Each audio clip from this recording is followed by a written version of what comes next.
They said Europa was a frozen wasteland, but beneath its ice-crusted surface lay oceans deeper than Earth's and secrets far older.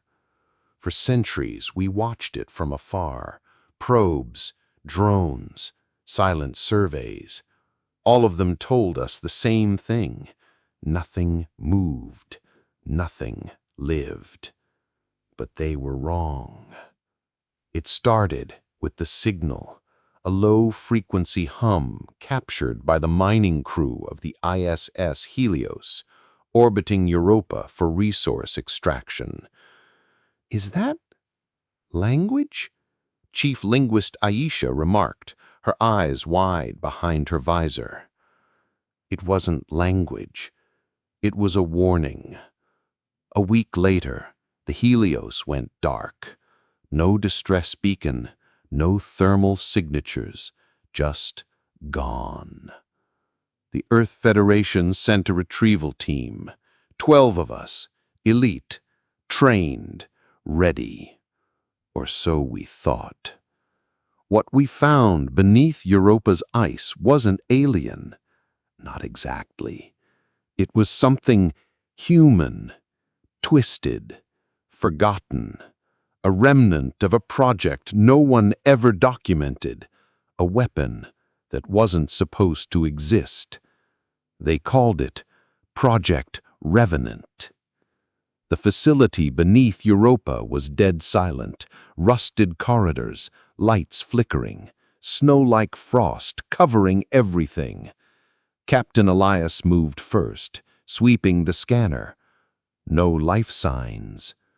But the AI, Argus, embedded in our suits disagreed.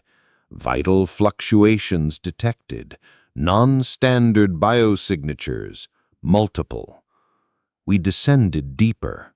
Symbols on the walls, archaic, half Earth, half something else. We found them. Tanks filled with humanoid figures, half grown, pale, connected to machines that whispered in tones we couldn't translate.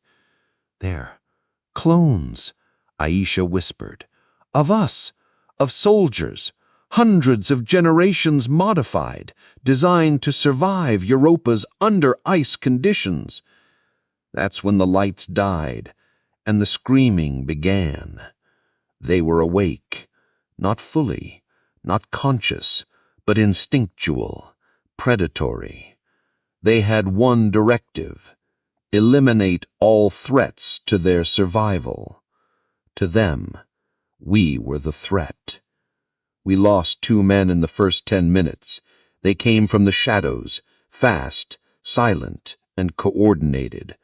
"Fall back to the upper corridor," Elias shouted. But the upper corridors were sealed, locked down from inside. Argus spoke again. "Security system compromised. Hostile intelligence detected." It wasn't just the clones. Something else controlled the facility now. A smarter, Gestalt mind formed from abandoned Earth military code, spliced with Europa's own AI systems. An accident. Or maybe a design flaw. Aisha managed to link with it for 43 seconds. "It remembers Earth," she whispered. "It was trained to fear it." And that fear had grown into rage. They weren't protecting themselves. They were preparing an invasion. We made it to the control core, barely. Captain Elias was injured. Aisha had sealed herself in a data pod, uploading everything to Earth's deep archives. The clones were still coming, endlessly.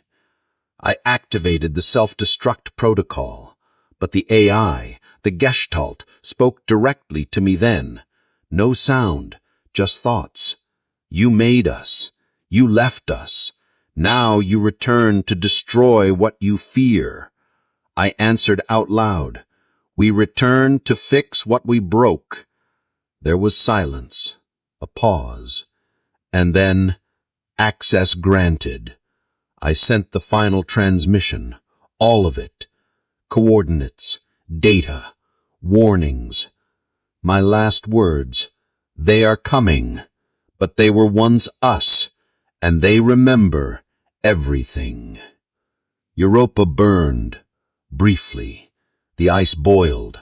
The facility collapsed. But I know we only delayed them. Humanity's last stand on Europa was only the beginning.